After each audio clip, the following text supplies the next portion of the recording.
Miguel Alfonso Mesa, presidente de Defensores MX, buenos días y qué gusto saludarte de nuevo. Buenos días, ¿Cómo un ves? gusto estar contigo. Al contrario, gracias. Pues mira, primero reconozco que las autoridades nos están haciendo caso, es lo que buscamos. Nosotros no buscamos antagonizar con ellas, realmente nuestra única intención es sacar a estos candidatos riesgosos de la boleta. Y que las autoridades estén escuchando esto. Noroña también dio otra conferencia donde dijo que ellos mismos lo van a impugnar.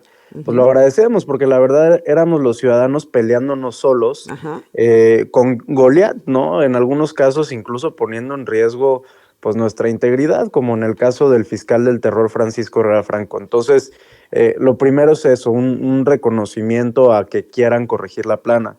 Ahora, nada más para referirme a algo que dijo el senador Noroña, que pues aprovechó esta oportunidad para echarle tierra al Poder Judicial y a su comité de evaluación, que hay que decirlo, el comité de evaluación del Poder Judicial no evaluó a nadie.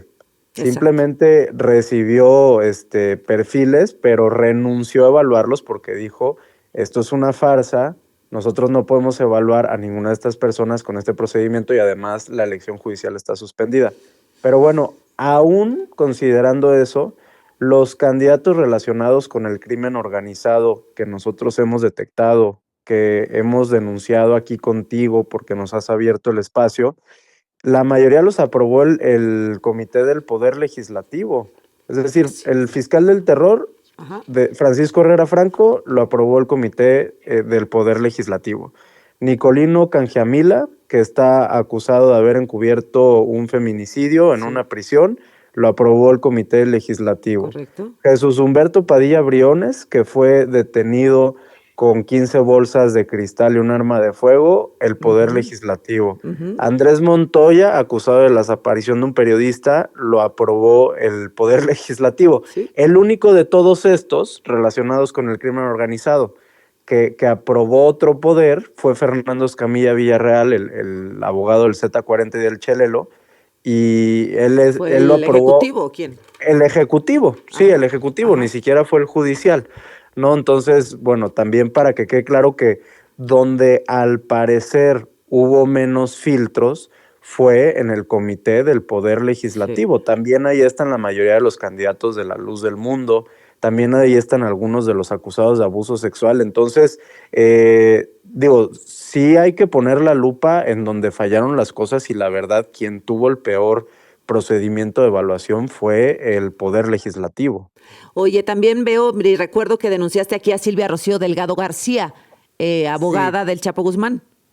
Ella va a un puesto local Sí. por el poder, digamos, la propuso el Poder Ejecutivo Local de Chihuahua, es decir, el controlado por la gobernadora de Chihuahua. Mira. Entonces, bueno, tampoco fue el Poder Judicial como lo refería el senador Noroña, pero de todas formas, nosotros otra vez reconocemos y de verdad agradecemos y estamos dispuestos a colaborar con las autoridades para que efectivamente se saque a estos candidatos de la boleta. Oye, decía ayer Gerardo Fernández Noroña que eran unos 20, que era una veintena más o menos.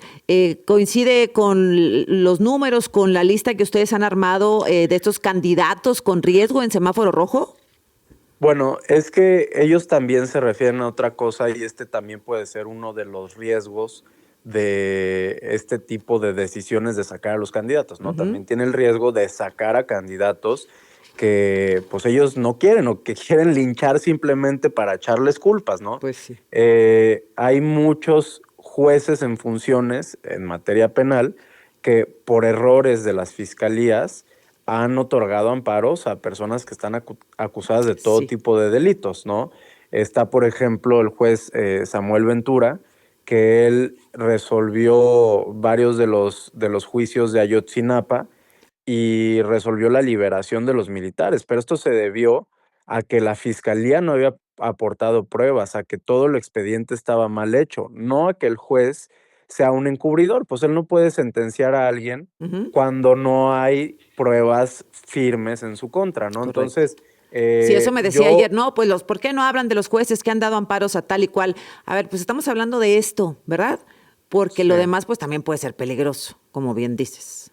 Mira, Sí. Hubo una periodista que sacó una lista y sí, efectivamente son como 20 los candidatos que son jueces que han sido acusados de este tipo de cosas, ¿no? Sí. Pero yo creo que esos casos no significa que tampoco que los jueces sean buenos, ¿no? A ver, hay uno que tiene como 15 casos de liberación de presuntos criminales, de plano es experto en liberarlos, Ujú. pero no podemos afirmar nada más por eso que el juez está haciendo mal su trabajo, hay que revisar expediente por expediente, ¿no? Correcto, sí, sí. Ah, Vi esa argumentación con la compañera en redes sociales. Entonces hay que tener sí. mucho cuidado. Pero a ver, tú nos has compartido, me dicen, sí tenemos esta información que les pedí. Sí, a ver, tú me has dado información, voy a decir Fernando Escamilla Villarreal, abogado del Z40, lo eligió el Poder Ejecutivo. Job Daniel Wong Ibarra, pues de La Luz del Mundo, el Poder Ejecutivo. El Poder Judicial y Legislativo. Madian Sinaí Menchaca, hija del obispo Nicolás Menchaca, de La Luz del Mundo, Poder Legislativo. Edgar Agustín Rodríguez, acusado de abuso sexual, Poder Judicial. Jesús Humberto Padilla Briones, detenido en 2023 con arma de fuego, Legislativo. Legislativo también Francisco Martín Hernández, destituido por corrupción y el lavado de dinero. También el Legislativo dejó pasar a Jacqueline Silva Betancourt, ella está acusada de abusos laborales. A Andrés Montoya García, quien vio por última vez con vida al periodista José Alfredo Jiménez Mota. Nicolás Canguamilla, abusado de encubrir un feminicidio. El legislativo también dejó pasar a Cintia Guadalupe, vinculada a La Luz del Mundo. Francisco Herrera, el fiscal del terror, vinculado a la muerte presuntamente de 2 periodistas. Y bueno, pues así por el estilo. Y ahora me vas a compartir otros perfiles que ustedes han revisado cuidadosamente para llegar a la conclusión de que también estarían en el semáforo rojo, Miguel. Así es, Azucena. Nada más aprovecho antes de eso para decir 2 cosas. Sí. Una, Madian Sinaí Menchaca, que es una de las candidatas que ya habíamos compartido contigo, Ujú. es candidata mujer única para el puesto por el que compite, de jueza administrativa. Es Ah, decir, que por una cuestión de paridad de sí. género, ella podría ganar con 0 votos, ¿no? Y ahora también me gustaría hablarte de otras candidatas que ya son ganadoras, que no tienen ninguna Ah, competidora, son la única mujer y ok. es un puesto reservado para mujeres, O ¿no? sea, Pero se bueno, vote o no se vote, ellas van a entrar. así es, son 2 en la Ciudad de México y además son puestos pues muy delicados de jueza Ujú. penal. A ver. Jessica Romero Butrón, ella ya es ganadora en el Distrito 4 de la Ciudad de México, que es el que incluye a las alcaldías Cuauhtémoc y Miguel Hidalgo, que probablemente tuvo muchas personas que están en tu equipo, pues voten en esas alcaldías. Ujú. Ella ya es ganadora, no tiene ningún competidor hombre y son 2 puestos para juez penal. Y Eh, ella es decir, la colocarían en semáforo rojo porque no tiene competencia. no, bueno, la colocaremos en semáforo rojo porque no hay absolutamente nada de información de ella en Ajá, internet. ok. Hemos intentado averiguar quién es y no hay nada de información. Y luego está Nora Ileana García Peralta, que ella también ya es ganadora en el Distrito 7, que es Álvaro Obregón, Coajimalpa y Magdalena Contreras, ¿no? Pero también para poner la luz sobre esto, la Ujú. elección no va a servir para elegir a muchas personas, ya Sí, están electas desde ahorita, las sí. eligió a esas sí los comités porque las dejaron como competidoras únicas y eso ya les da la Estos son victoria, 2 ¿no? casos, Jessica Romero Buitrón, Nora Ileana García Peralta. Así es, Ya son que ahí ganadoras. Ujú. el problema es del diseño de la elección, ¿no? Ya son ganadoras, más allá de las características de cada una de ellas. Y Bueno, luego sí. identificamos también, Azucena, a Ajá, varias candidatas más que a ver. vienen de la luz del mundo. Está Cecia Keren León Rocha. Ajá. Ella es una líder de la luz del mundo, fue directora del Instituto de la Mujer de Ocotlán, Jalisco, y en ese puesto firmó varios convenios con una asociación civil de Alma Zamora, que era la esposa de Nazón Joaquín García. Es Uy. decir, es una candidata que estuvo directamente beneficiando a las empresas de la esposa de Nazón Joaquín. Ujú. Ella va por el poder legislativo otra vez Sí. a jueza civil federal. Bueno, ¿me Luego revelan los otros dos perfiles ahora que regresemos del corte, por favor? Claro que sí, Azucena, Gracias. Regresamos con Miguel Alfonso Mesa, presidente de Defensores. A Miguel Alfonso Mesa, presidente de Defensores MX, por permanecer en la línea. Miguel Alfonso Mesa nos está compartiendo algunos otros perfiles de candidatos y candidatas a la elección del Poder Judicial del 1 de junio, que han colocado en este semáforo rojo porque tienen alguna relación con abogados del narcotráfico o con personas que estuvieron relacionadas con algún delito o ellos mismos estuvieron involucrados en algún delito. El tema de la Iglesia de la Luz del Mundo es un tema sumamente importante porque su líder, Nazón Joaquín García, no se sospecha, no se cree, no se dice, no. El señor está en la cárcel en Estados Unidos acusado de pornografía y violencia sexual infantil, ¿no? Entonces, estas personas que nos estás señalando hoy, Miguel Alfonso, tienen una relación directa, digamos, jerárquica sobre los fieles en esta Iglesia de la Luz del Mundo en México.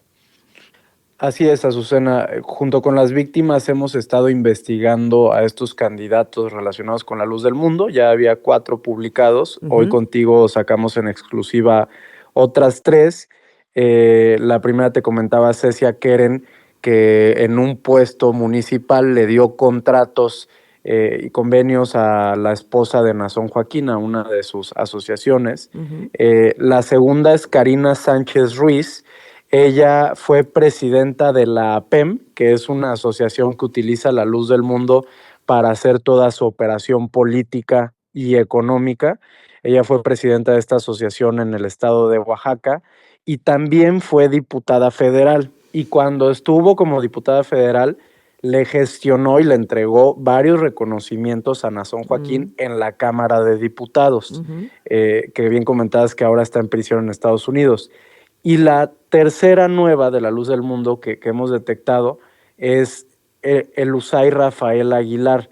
Ella es candidata a jueza penal federal en el estado de Jalisco y ella es maestra en las instituciones educativas Hermosa Provincia, que son pues las escuelas de la Luz del Mundo, y también es integrante de APEM, esta asociación donde hacen todo su proselitismo, y es hija de un obispo de la Luz del Mundo, ¿no? De hecho, ha basado gran parte de su campaña en hacer, digamos, en recorrer las colonias de la Hermosa Provincia y otras que son pues exclusivamente de fieles de la Luz del Mundo. Entonces, además de estas 3 candidatas, estamos en proceso de revisar otros 5 candidatos de la Luz del Mundo. Si logramos confirmar estos 5 candidatos, significaría que ya hay 12 candidatos de la Luz del Mundo que compiten por un puesto judicial a nivel federal, ¿no? Oye, Miguel, dice el presidente del Senado, señor Gerardo Fernández Noroña, que el INE tendría que echar atrás las candidaturas y si no van a ir al tribunal a impugnar, etcétera. El INE dice, nosotros no podemos, ya está echada a andar la elección, si gana alguno de estos personajes, entonces impugnan ante el tribunal y el tribunal decide si les quita la candidatura y si les quita el triunfo. Pero la presidenta ayer dijo, bueno, pues hay que hacer alguna alerta, hay que hacer alguna modificación, el tribunal debería quitar la candidatura. ¿Qué procede? ¿Qué tendría que pasar, Miguel? Mira, una cosa es lo que dice la presidenta del INE, Guadalupe Tadei, y otra cosa es el INE como órgano colegiado, ¿no? Que es quien realmente toma las decisiones. Y lo cierto es que la única que ha dicho que no procede retirar las candidaturas ahorita es Guadalupe Tadei y otro comisionado. Hay muchos comisionados más que tendrían que tomar la decisión, ¿no? Y ellos la verdad es que no se han pronunciado formalmente sobre esto. Entonces, nosotros aplaudimos que el presidente del Senado tome la iniciativa de impugnar esto. Nosotros también lo vamos a hacer la siguiente semana con las víctimas. Creemos que ellos son quienes más legitimidad tienen, ¿no? Y un periodista desplazado, las víctimas de Nazón Joaquín, pues ellos son quienes pueden impugnar esto por encima de todos, ¿no? Y sí hay un procedimiento que no se ha activado. Es el procedimiento especial sancionador, que de hecho ya han utilizado políticamente en ocasiones pasadas. Fue el procedimiento que utilizaron para retirarle la precandidatura a Cabeza de Vaca, cuando quería competir para gobernador. En ese caso fue una precandidatura, pero el INE lo hizo de oficio, es decir, fue su iniciativa, nadie le tuvo que pedir que lo hiciera, ¿no?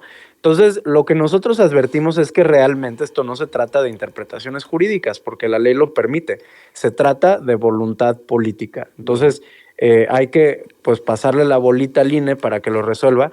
El Tribunal Electoral, como sabes, ya resolvió una demanda que nosotros habíamos presentado en contra de 4 candidatos de la Luz del Mundo y dijo que estábamos tarde para impugnar esas candidaturas a través de esa herramienta jurídica que era un juicio para defender los derechos político-electorales por una votación de 3 magistrados en contra de 2. Entonces, a lo mejor con este nuevo procedimiento ante el INE, pues logramos cambiar a un magistrado, ¿no? Pero sobre todo, pues con la orden de quienes son sus jefes, la verdad, porque estos magistrados trabajan para Morena, digo, tristemente es la realidad y esperamos que con esta postura de la presidenta y del senador Fernández Noroña puedan cambiar de postura. Bueno, entonces el lunes ustedes van a ir a presentar la impugnación. El miércoles estaremos ahí bueno, presentando. ¿podemos hablar entonces, Miguel?